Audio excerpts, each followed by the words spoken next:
This is the Game Changers Experience. Deep dive conversations with leading business disruptors, Olympic athletes, celebrities, entrepreneurs, and influencers from around the world. This show will teach you insights about the winning principles in mindset, productivity, marketing, branding, entrepreneurship, business strategy, and more.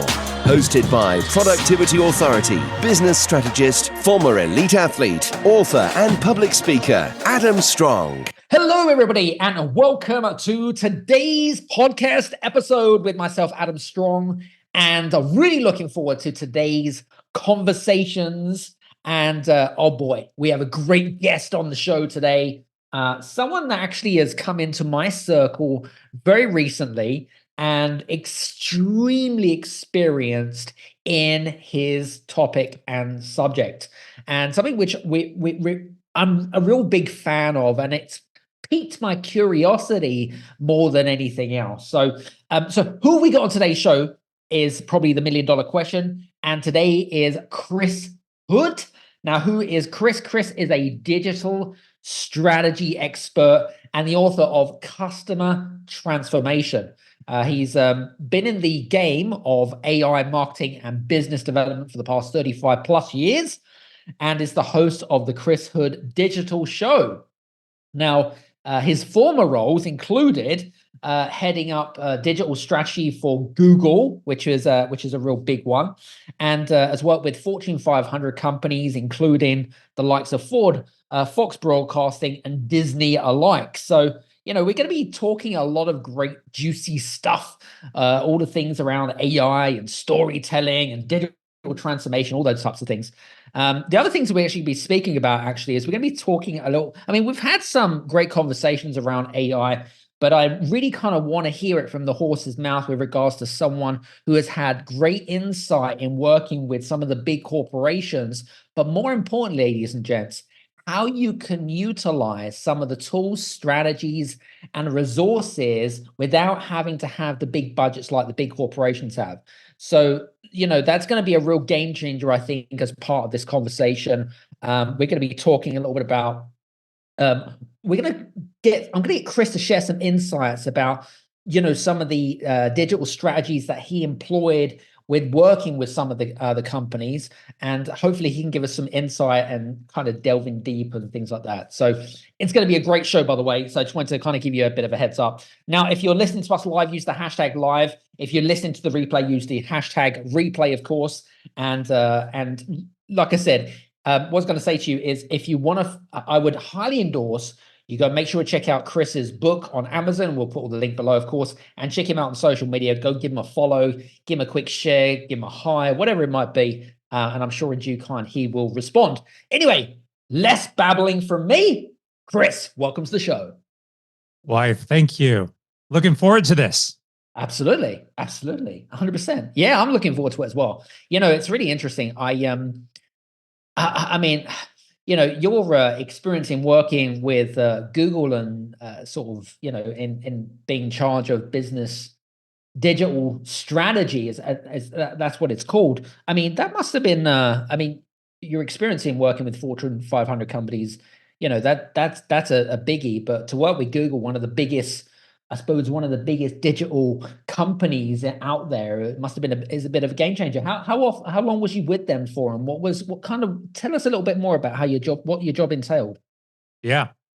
Well, I was with Google for about 6 years. I did a little consulting independently with Google just before that.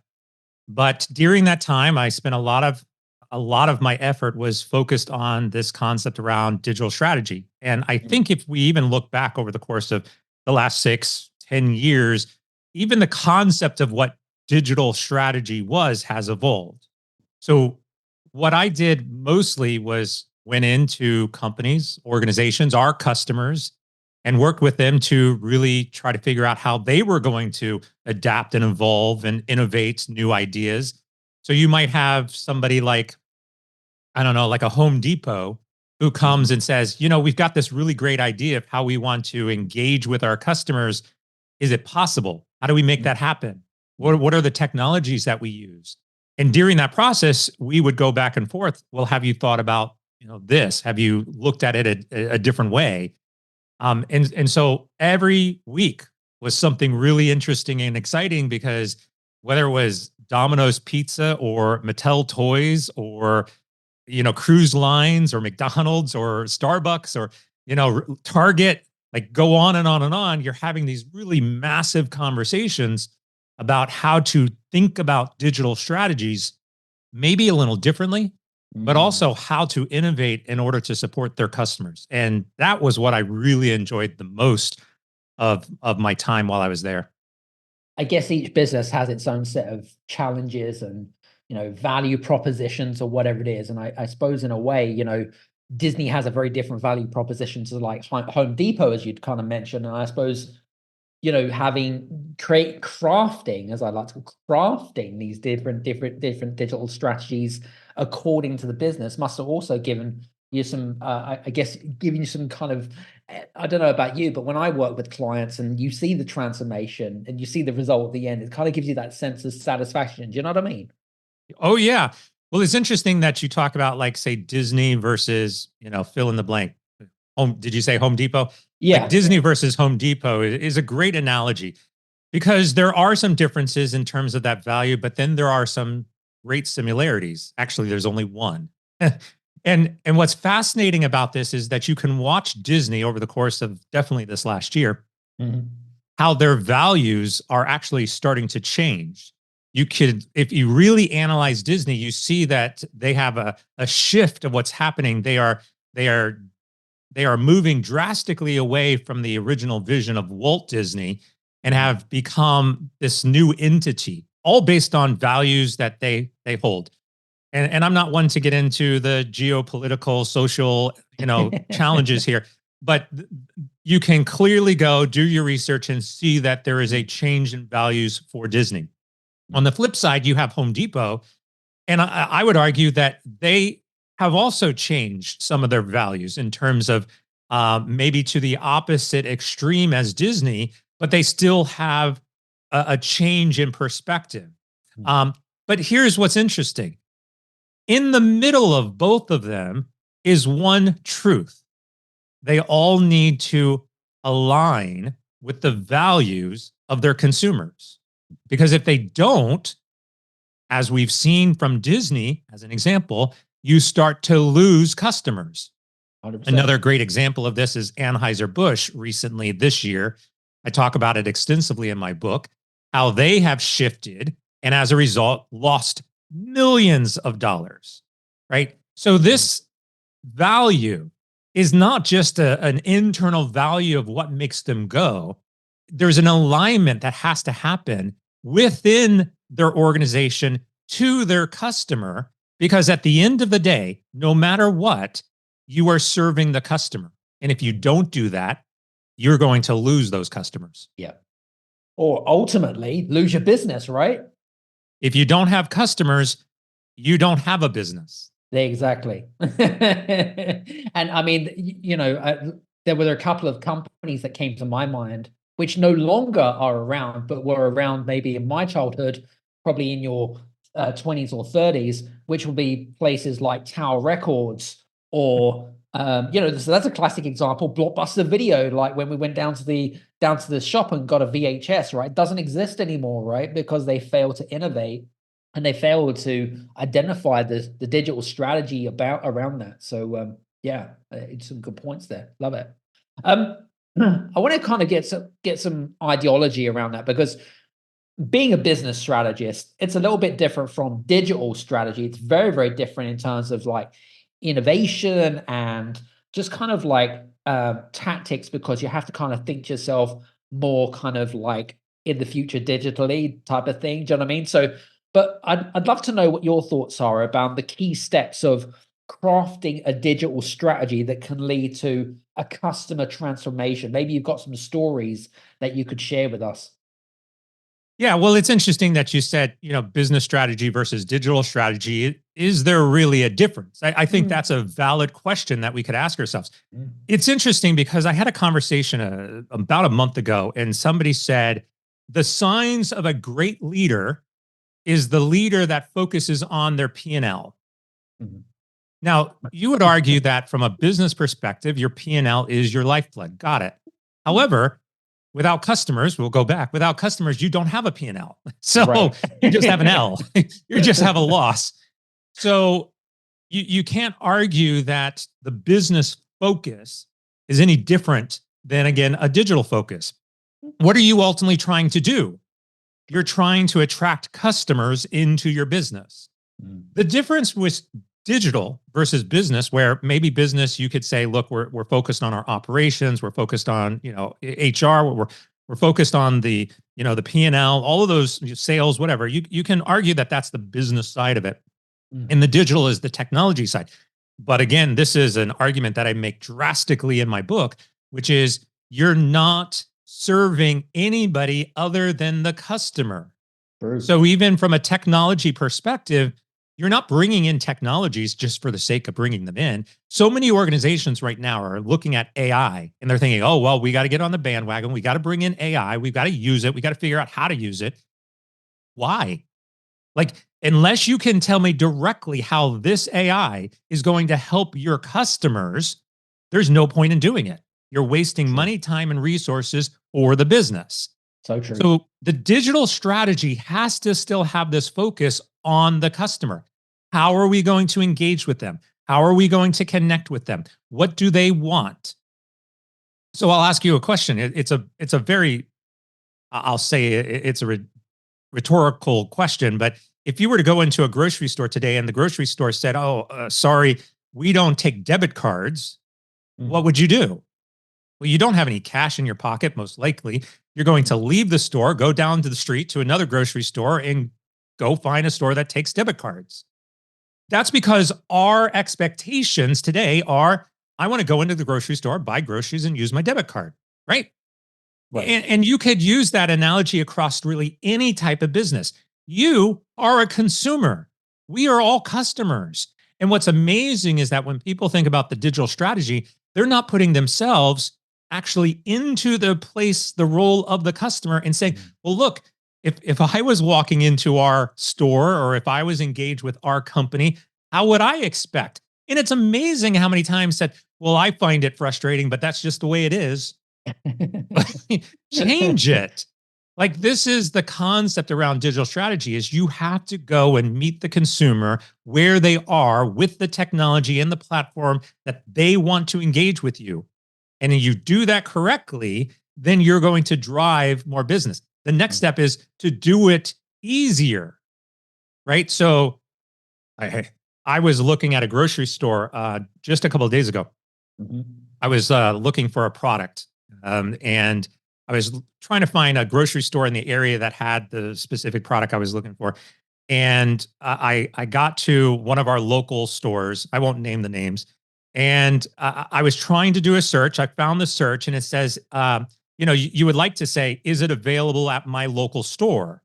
That's a common feature, but it required me to log in. It required me to create an account, log in, and then it would tell me if it was available at that store. No. What did I do? I left. I'm like, well, I'm not going to that store, right? These are the convenience things that we have to think about. And if you're putting up roadblocks, these barricades, preventing people from getting the information that they need, you're losing those customers. So and your true. argument won't ever pan out. Because if your argument is, well, we want to capture their information. Well, you lost a sale. What's more important, their information or the sale? Right. It's so true. I mean, I so agree with you on this. And it's a bit like, if you go across to a website and you want to get a hold of their brochure, but they want you to opt in for the brochure, yet they're already interested. They're already interested in dark guys, but you're kind of making it hard for them. It's like, no. Anyway, sorry. Rant over. Love it. Anyway, just on the AI bandwagon, as we were talking about AI, and even when we were talking to AI offline the other day, actually, just out of curiosity, how could kind of the small business owner utilize AI and digital tools more effectively, and also kind of like maybe even using the same resources in terms of accessibility with regards to, say, corporations, because corporations have larger budgets, don't they, compared to smaller companies. But from your perspective, like, how can the smaller business owner get access to the AI tools that maybe the Disneys or the Home Depots are using? And is it accessible? Yeah, all of the AI tools that everybody is using is accessible to anybody. Cool. So anybody can use them. And I would say your starting point would be to use something like ChatGPT, right? Yeah. So I'm sure you've talked about it. And it's relatively low cost, it's relatively simple. Because here again, it goes back to, why are you using the AI? And if you can't tell me a value proposition for your customer, why you want to use the AI, then you're no point in using it. Yep. Don't do it. You don't even have to do it. So if you're a small business and you're sitting here thinking, oh, I got to go use AI, my first question is can you tell me why you need to use AI? And the answer is, because everyone else is doing it is not the correct answer. Okay. Or because I think I'm going to get left behind is not the correct answer. Nope. You've got to tell me why your customer wants it. Okay, so then you have to wonder, where are the areas that I can leverage AI? Well, if we're using specifically ChatGPT and generative AI, then we're talking about, basically, I want to ask it questions and accelerate my ability to respond. So some of the questions you might ask are like, I'm interested in entering a new market. I'm interested in offering my product on a different channel. How might I go about that? Provide me 10 steps for entering this new channel. Yeah. Provide me 10 ideas about how I can market my product. Provide me a roadmap for what I could do for the next 4 months in order to increase my sales by 100%. ChatGPT is going to return a response to you, and it's going to be fabulous. It's going to give you a lot of really good, strong direction. The next thing would be just marketing, content, and strategy. If you have a blog and you're trying to get people to your website, you want to have an SEO, go have ChatGPT write a blog for you. Yep. I highly recommend that you do a little editing on it. Highly recommend that it's in your voice. Do some grammar checks, all of those types of things is a manual process. But go have it write a blog. Let's say that you are a pillow manufacturer, creating pillows of stuffed animals for children.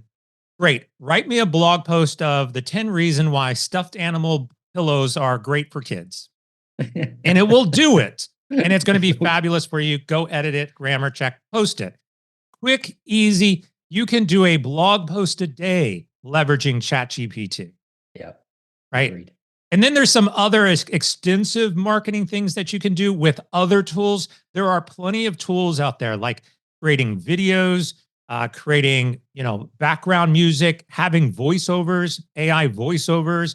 There's a lot of different types of tools out there that will help you kind of create this really elegant marketing message for you, which is, for any startup business, it's fabulous. I'll give a really quick example of this, not to overly promote it, but if you go to a company called Poly, Poly API, so Poly API, all one word, Poly API.io.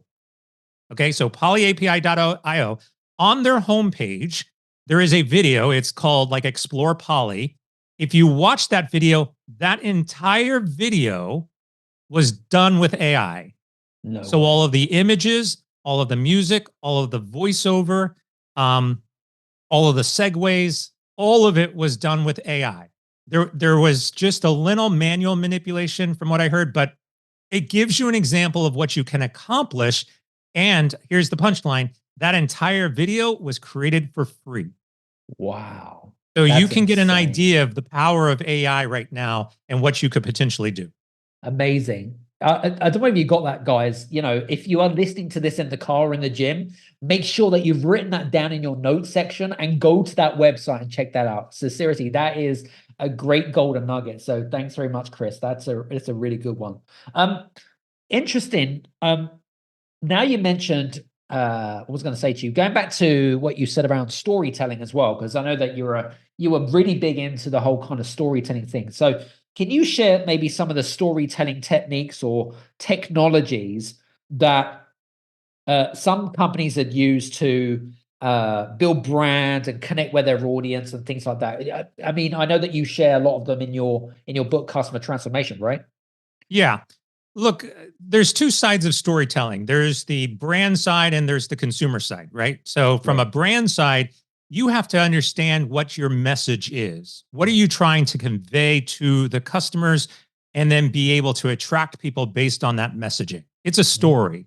It's no different if you were to just say, look, hey, this is another thing you could go do in ChatGPT. You can say, build me a brand story based on and fill in a couple of concepts. If I go back to the stuffed animal pillow company, like I want to have a story about stuffed animal pillows, and maybe all of a sudden those pillows come to life. There's characters, they have a storyline, how they connect with the children.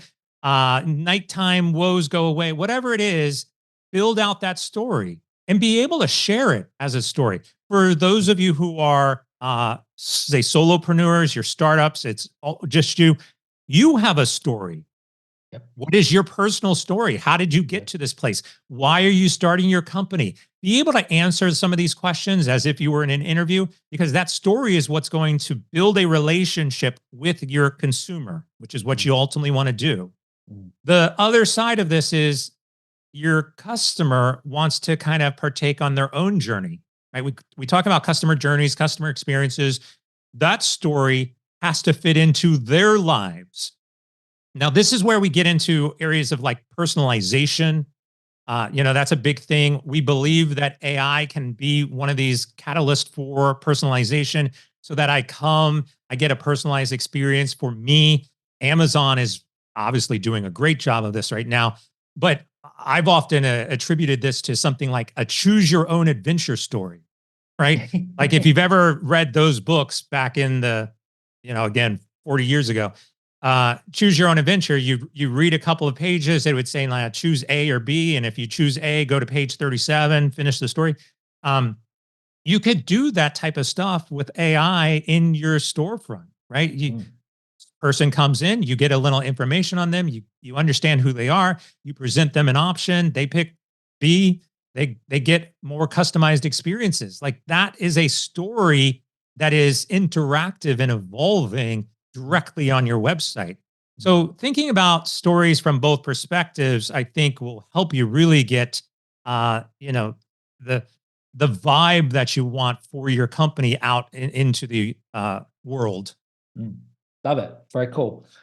Interestingly enough, with regards to when you're working with Google and working with some of the Fortune 500 companies that you were kind of assigned to, was there any, I suppose, was there any particular situation or particular company that you found particularly challenging, or your team found challenging working with, for whatever particular reason, from a digital perspective? Maybe they didn't have certain things in place, or maybe you just, I don't know, were getting a bit frustrated because what you were trying to tell them and what they were doing were completely polar opposites.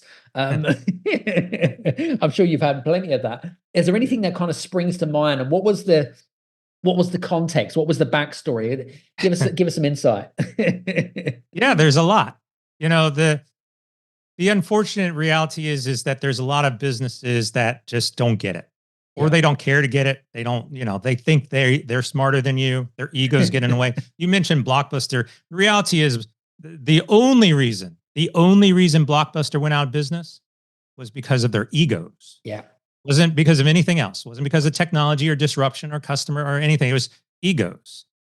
And I see it all the time. I have several stories in my book. So if you want really good, juicy stories, go pick up the copy of the book. But it's really fascinating to me when you can go in and you can have a conversation, and there's kind of a spectrum.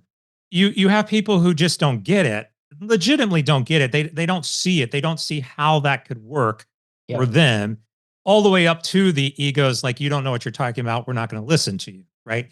And in between, there's, a good mix of people. I remember I had one conversation, and it was the CIO of a large technology company.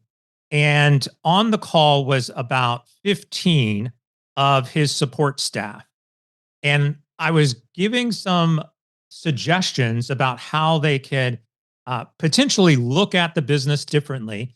And as a result, open up a new channel where they could potentially generate some more money. That makes sense. And the CIO responded and said, "We're not in the business to make more money." What? He literally, this is Sorry. not, What? this is not just me making up a quote. This is literally what he said.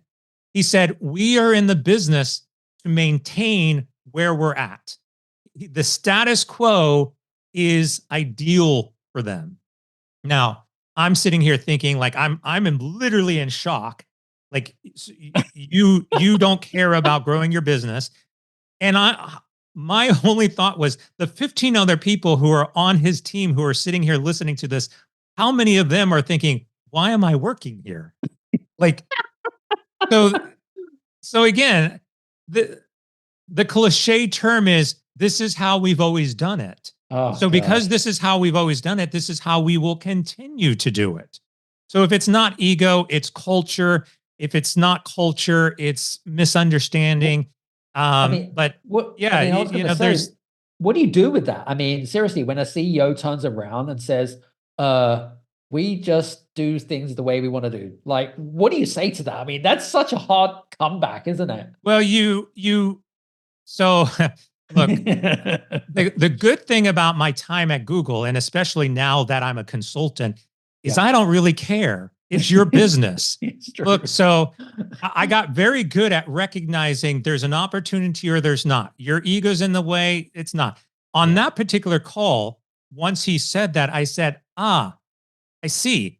Well, I think that wraps this call up. Thanks for taking your time. Don't want to waste any more of your time.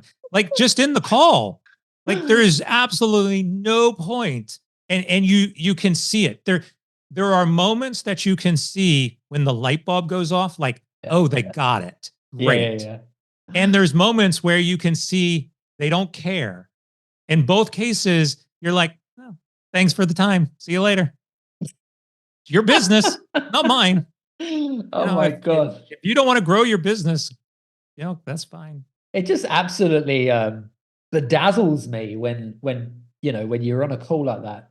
They're there for a purpose, right? They're there to, you know what I mean? And then it's kind of like, well, you just told me you don't want to grow your business. What's the point in this? It just absolutely bedazzles me. Anyway, I digress. Bringing me on to sort of another sort of topic, I suppose, is, you mentioned around the whole kind of, we talked a little bit about it already in the conversation, is innovation. And I feel like, for business leaders, and you've mentioned it just a second ago, how can business leaders foster that culture of innovation and adaptability, but more specifically in smaller organizations where maybe budgets are not high, maybe the resources are a little bit tight, it's kind of, operating a bit of a tight ship and stuff like that. I'd love to know what your thoughts are about that. Yeah. Actually, smaller businesses have it easier, right, than larger businesses.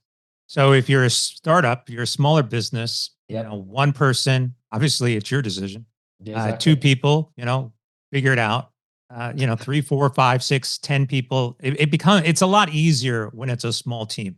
Right. Because when we talk about culture of innovation, the foundation of that is to say that everybody is responsible for innovation. Yes. Ideas can come from anybody. So if you have 10 people, all 10 of those people should be crowned chief innovation officers. Like, that's what they are. Every 100%. Single one of them. Love it.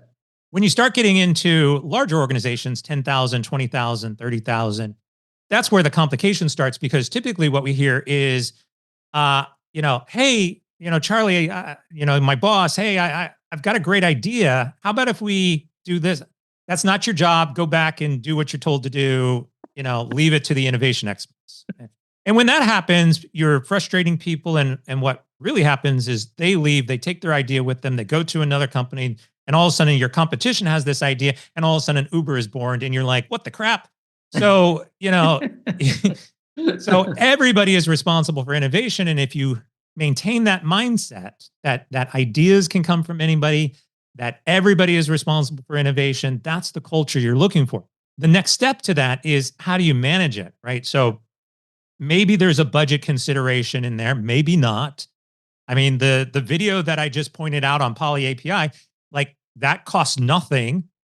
So somebody could go and say, look, I've created this video. How about we use it? Well, in a small company, if somebody says no, well, that's a problem, right? So there could be some budgeting, but I would argue that the biggest opportunity for that budget is to reward people for their ideas. Like, have a suggestion box. If this suggestion box gets implemented, give them a little bonus, give them a gift card to Starbucks, give them something to say, thank you for your ideas. We appreciate it. Heck, even the people who submit ideas and you don't do anything with, give them recognition. Like, we just got some great ideas by blah, blah, blah, blah. We're going to put them in the stockpile. Like, be honest. Don't say we're going to think about it. Say we're not going to use it, but we want to recognize you. Thank you for the idea. That is how you build these cultures. Love that. Love that. That's a great golden nugget. I just thought that was just absolutely 100% golden value bomb. That brings me on to, while we're here, is there any particular exercises that Google employed when you were there, in particular, with regards to, trying to encourage innovation? Was there a particular ritual that you did on a weekly basis? Or, again, I just want to kind of create some new ideologies for some of our listeners. Yeah. There's 3 basic premises at Google. The first one is, in every team meeting, you're opening the floor for opportunities to talk about innovation. Anybody is empowered to raise their hand and come up with a suggestion. That's set in the framework, the culture of the organization. You don't have to necessarily set some time about, like, okay, we got a 5-minute innovation time. Does anybody have any ideas? We're not talking about that. We're talking about, like, if you've got a team meeting and you're sitting around, like, here's what we're doing this week and whatever. If somebody raises their hand and says, hey, about that, I was thinking, could we, like, yeah, let's talk about that more, take it offline. Like, you were empowered. It doesn't matter what the meeting is. If I was in the meeting with the CEO of Google and I raised my hand, I would get called on and I say, have we thought about, and I can ask. Like, that empowerment is so critical. We call it, also, there's an element to this called psychological safety, right? Which is that if I make a suggestion, I'm not going to get ridiculed for whatever the suggestion is. Like, oh yeah, here's Chris again. What a boneheaded idea. Like, none of that is present. Everybody can raise their hand. Everybody can make a suggestion. Everybody's going to get heard, and no one's going to be ridiculed for it in every meeting, no matter what. Okay. Second one is that we have this concept called 20% time. And what that means is that the theory is that this is legitimately research, is that no one is really working 40% of or 100% of the time on their 40-hour work week, right? No one's working 100% of the time. Right. So if you took 20% of your time away from the job that you were hired for, so you're hired for sales, but for 20% of that, you are allowed to do whatever you want to do. You can go learn a new trade. You could go to a class. You could read a book. You could work on a new project. You could join another team. You could come up with an idea, right? So, for example, I did a podcast while I was at Google. The podcast at Google was my 20% job. So my full-time job was digital strategy and innovation. And for 20% of that time, I did podcasting at Google. Love it. Love it. Right? That opens up the doors for, I have an idea. And now the manager doesn't have to say, like, oh, go back to your job. Don't work on that. That's not your role. They can say, spend your 20% and go build it. Love it. Build your 20, take that 20% time and find somebody else to join you. Build a little team, right? And so innovation comes. Here's the golden nugget for you. Gmail was created by a 20% project. So you can see how that can evolve if done right. Love that. And then the third one is the outcome or the results of doing all of this. Maybe not outcome is the right word, but what I found was actually pretty fascinating. So there was multiple times where I had some ideas at Google, and what I discovered was that other people on other teams basically had a similar idea.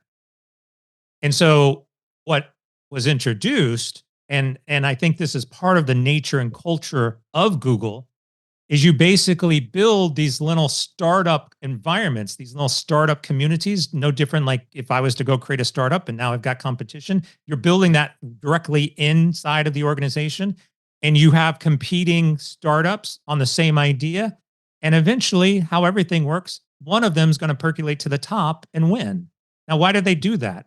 Well, there's some friendly competition involved, but also survival of the fittest.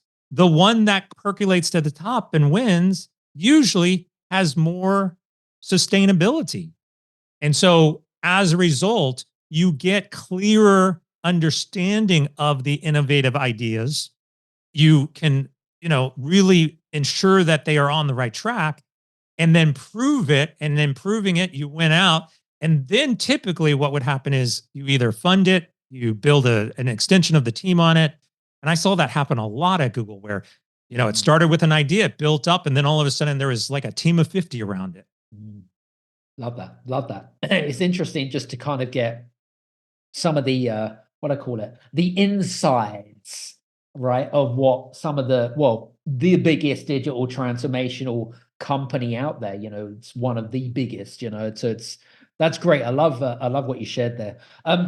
In your book, Customer Transformation, you talked about the 7-stage strategy to aligning customers. Maybe you could walk us through that and what that looks like and how it is applicable to a company that is looking to embark on more kind of digital transformation, digital strategy, if you like. Yeah. So Customer Transformation, the book that I recently wrote this year, is a 7-stage strategy. And it's all about customer alignment. It's all about what we were talking about earlier, like between Disney and Anheuser-Busch and Home Depot. The 7 stages really quickly. That's okay. The 7 stages really quickly are 1, customer, 2, interfaces, 3, journeys, 4, ecosystem, 5, culture, 6, technology, and 7, business. Okay, so customers, interfaces, journeys, ecosystem, culture, technology, business. Business, yeah. Now, I'll try to quickly summarize these. I won't go into a lot of detail on all of them, but these are designed in a very specific way. They're designed what we call the outside in perspective. So we go from the outside, starting with your customers, and we work our way inward to our business. Okay. And if we follow this, you've got a customer that wants to interface with your business, right? So you have to understand that interface that takes them on a journey to engage with your business that is built within an ecosystem or a community that leverages the culture of your organization by which we use technology for and generates business value, right? That's how it flows. What's really interesting is a lot of organizations want to go inside out, which is basically, we are a business, we have our own ideas, we're going to pick some technologies like AI, whether or not the customer wants it or not. We're going to then kind of force it into our culture. We're then going to try to build a community around that. We're going to then figure out what the journey is based on what all of these decisions we've already made are. We're then going to produce some type of mobile device and mobile app. Here's your mobile app to interface with us. And then we're going to hope that we find some customers. That's the inside out. And yet that is the most common approach to how businesses operate. It's my idea. I'm the leader. I'm business focused first. And then, I need some technology to build this idea that I have. And, I need to hire some people to help me build it. And then, I need some services that are out there in that ecosystem, right? What's the journey going to be? Like, we are always working inside out. And it doesn't work. It doesn't work anymore today. I So agree. this outside in view is start with the customer, work your way inward, and then you can generate business value. Nice. Very cool. So you're basically, what you're saying is basically create something for the customer rather than just assuming what the customer wants because of your own ego or whatever it might be. My animal pillows for children. Is there a need out there? Look, there's probably already animal pillows out there. But you know, that's the goal of every business. It goes back to what we said. If you don't have customers, you don't have a business. True. So your ultimate goal is always solve a consumer's problem. You solve that, that's the customer. You understand what their needs are, what their goals are, what their own aspirations are. You solve that, everything else can be solved afterwards. Love it. Very cool. Good stuff. So customer, and this, sorry, hang on a second. Customer. What was the second one again, Chris? Just remind me, please. Interfaces. That's it. Interfaces. So I call them people interfaces specifically because, that's a whole nother conversation. But interfaces, journey, is that right? Journey. Yep, journeys. Journey. So that would be your typical like customer journeys, customer experiences. The storytelling that we talked about would fall under journeys. Yeah, and then the fourth one was ecosystems. Ecosystems, yeah. And ecosystems deals with your community, both how you build a community internally as well as externally, as well as an ecosystem, your data, your connections with partners, your ability to scale, all of that fits within ecosystems. And then you got culture. Culture, which we talked about. Technology, we talked a little bit about as well. Technology is also where we see data, where you can't really do any of this without looking at the data and making decisions based on the data. Leave your egos once again at the door. If the data tells you to do something, if the data tells you your customers want something, do it. If the data tells you your customers don't want something, don't do it. If you are making decisions based on what you believe is correct, you're most likely going to lose those customers. Yep. And then the last one was business, right? Business. And that's where we get the value. That's value alignment with your customer. That's where you're generating business value, where you're growing, scaling your business. Very cool. Love that. And I know that we're kind of coming towards the end of our conversation, but I have to ask you this question. Being in kind of your industry for a long period of time, and 35 years is a very long time, and you've seen radical change from the time of when you got into even now. There's been huge shifts in not just technology, but digital, everything digital. From your perspective, what are some of the emerging trends that small businesses should kind of be aware of over the next few years, and maybe something, or maybe things that we could maybe jump on, not just for our ego, but maybe things that we should take an interest, not necessarily to employ into the business, but to be aware and be educated on what's right and what's wrong? Yeah, it's a great question. And I wish I had a crystal ball. If I would have predicted all of that back when I was, getting into this business, I'd have a lot more .coms than I do now. But when I think about the future, like over the course of the next, say, 5-10 years, AI is not going anywhere. AI is going to continue to evolve. AI is basically the .com of the 2000s. So you do want to become familiar with it. You do want to understand it.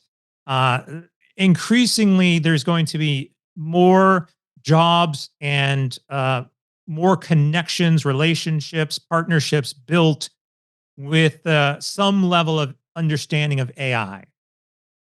I will also argue that AI in today's format is not what it's going to look like in 5 years. So AI has been around for 50 years. The first versions of AI over the last 40 years have obviously evolved. Then in the last 10 years, it's been a big boom. Over the next 10 years, it's going to further evolve. But understand it, get familiar with it. Some of the other areas that we see blossoming is going to be in what we perceive our personal devices to be. Like, I think our telephones, our mobile devices, are going to see a substantial evolution in the next 10 years. They're going to get smaller. They're going to get a little bit, it's interesting because they keep kind of growing because of screen size.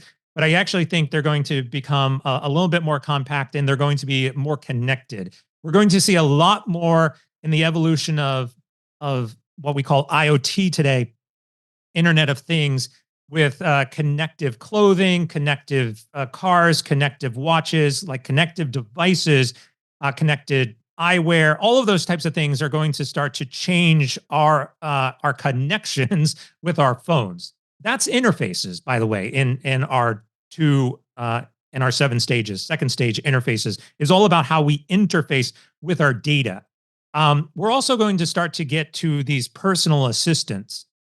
So right now, I've got like a Google Home, or you might have a Amazon, a Nest device, and we say, hey Google, give me information, and it speaks up and it tells you something. Those are going to be coming to us, right? So think about our watch as being AI enabled as a personal assistant that we can hear and get messaging from, that we can set reminders, and it can interact with us and give us more or less real time personalized information. That I think is going to drastically evolve. The areas to stay away from, and I'm going to get a lot of hate on this: stay away from the metaverse, stay away from cryptocurrencies. Like, those things are going to fail miserably. If you don't believe me, good luck, enjoy it. The grounding rule becomes this: think about the masses. If your technology appeals to 100 people, it's not sustainable. If your idea applies to 100 million people, then it will work.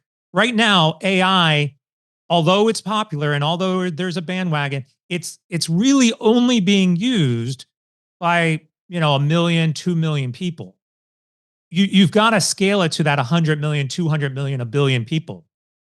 Today, there are 600, I don't know the number, I shouldn't even say it. Almost everybody has a cell phone in their hand, except for obviously parts of the world. But the cell phone consumption is massive, right? If we compare AI usage to cell phone usage, AI is 1% of cell phone usage, right? It's minuscule. So cryptocurrency is the same way. Metaverse, no one's going to get into, because no one is going to be wanting to put stuff on their heads and walking around. Like, it's just not feasible. So you've got to think about the masses. And when you can apply a solution to the masses, then you're in a good spot. Love that. Love that.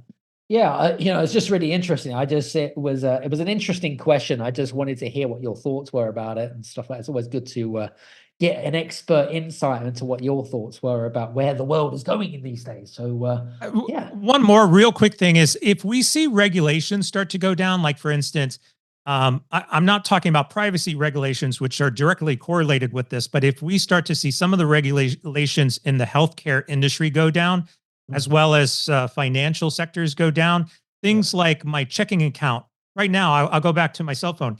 If I want to change carriers on my cell phone, I can take my phone number with me. But if I want to change banks, I can't take my checking account with me. I think if we can get to that motion, that opens up a wide range of options for new technologies in the financial sector. Same thing with healthcare. If I go from one hospital to another hospital, I got to go through hoops and leaps and bounds to be able to transfer my health information. If we remove those regulations and that becomes personalized, and I've got wearable devices that can track my health condition, that adapt to my personal assistant that is directly on my watch, right? If those things start to be connected, then the consumer craze for those types of devices are going to skyrocket. Absolutely. An absolute game changer. Definitely. 100%. Well, listen, Chris, this has been amazing. Fantastic conversation, by the way. I just want to say thank you so much for being on the show today. Appreciate you. Absolutely. Loved it. Very cool. For you guys that have been listening in attentively, by the way, if you haven't already done so, do yourselves a favor, pause this recording now, rewind and listen to what we've just had a conversation about. Because I tell you what, Chris has dropped some massive value bombs in our conversation. Seriously, if you want to get up in the game 2024 and beyond, you need to embrace digital because it's here to stay. I can tell you that for sure. And make sure you check out Chris's book as well, Customer Transformation, on Amazon, Barnes & Noble, wherever you are in the world. Check it out because I think I would highly recommend it. So for you guys that have been listening in, hope you've enjoyed today's conversation. And do me a favor, just for the benefit of me and Chris, if you have enjoyed today's show, please leave a 1 or a 5-star review over on Apple, or you can interact with the AI questions and answers over Spotify, by the way. Okay. You can answer, you can go over there and leave a review there as well. So just want to say thank you very much to you, Chris, and thank you to our listeners. Hopefully we'll see you again back here on the podcast. Take care and we'll speak to you soon. Cheers now.